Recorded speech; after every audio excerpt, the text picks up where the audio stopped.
was the post-match pint here from Love and Rockets. It's John Gibbons hosting this time, and with James Sutton and Craig Hannan to talk about a 1-0 win. And yeah, it's 3 points is what we needed. It was so Burnley there, it was unreal. It stank of Burnley, didn't it?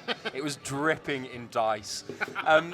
There's probably going to be a lot of cliches pulled out today about in the media. None of them will be as good as dripping in dice. So. No, that's the I just stopped the show. That's the benchmark for all things Burnley. It's going to be explicit, this video now on YouTube, isn't it? Come and get your mucky Burnley video. No, look, you know what to expect, and you're playing away at Burnley in a fucking tornado, and it's horrible, and it's going to be horrible, and we weren't at our best. But you look back at the season that we win the league, and we win matches in loads of different ways, and this is another example of that, where you go and you grind out a 1-0 result. A lot of your players aren't at their best. I don't think Jordan Henderson's particularly great today. I think Trent's on it for huge portions. But when you've got players like Virgil van Dijk, Fabinho, Alisson in your team, you've always got a chance, and I think that's what we did today.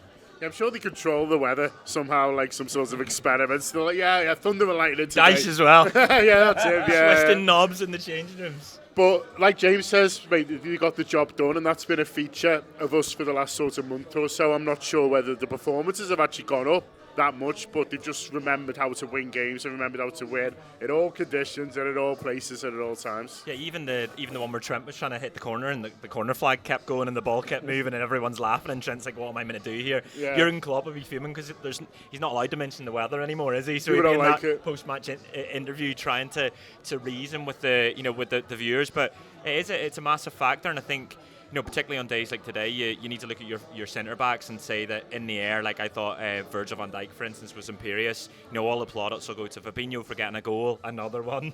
We were doing it at half time, weren't we? He's got more goals than Mbappe, Haaland, Ronaldo, and Messi this year.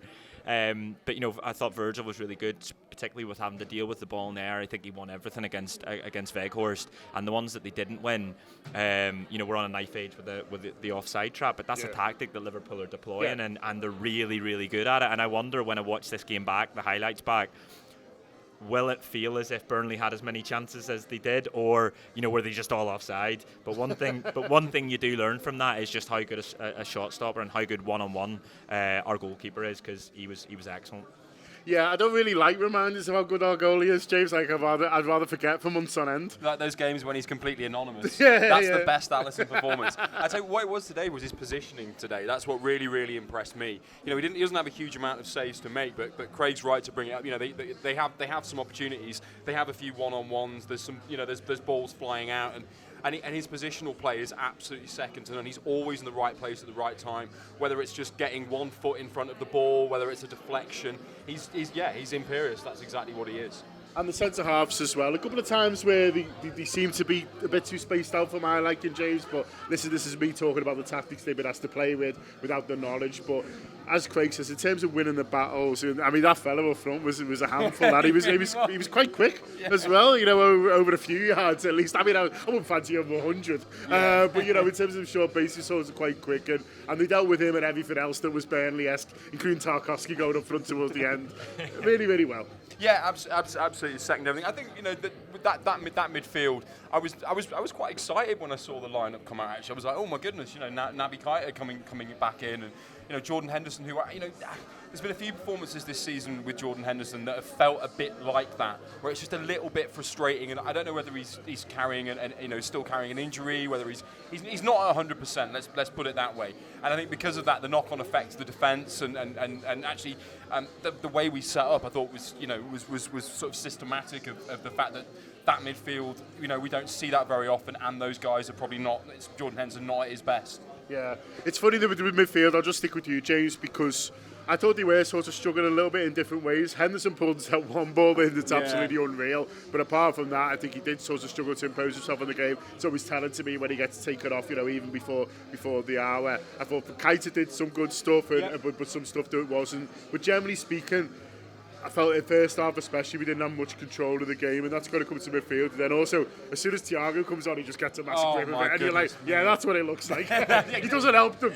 No, absolutely not. I mean, imagine seeing Thiago running on the pitch if you're a Burnley player today. I mean, my God, I've run out of praise for him now. He is the real deal, the complete package. When now a fully fit Thiago in that side.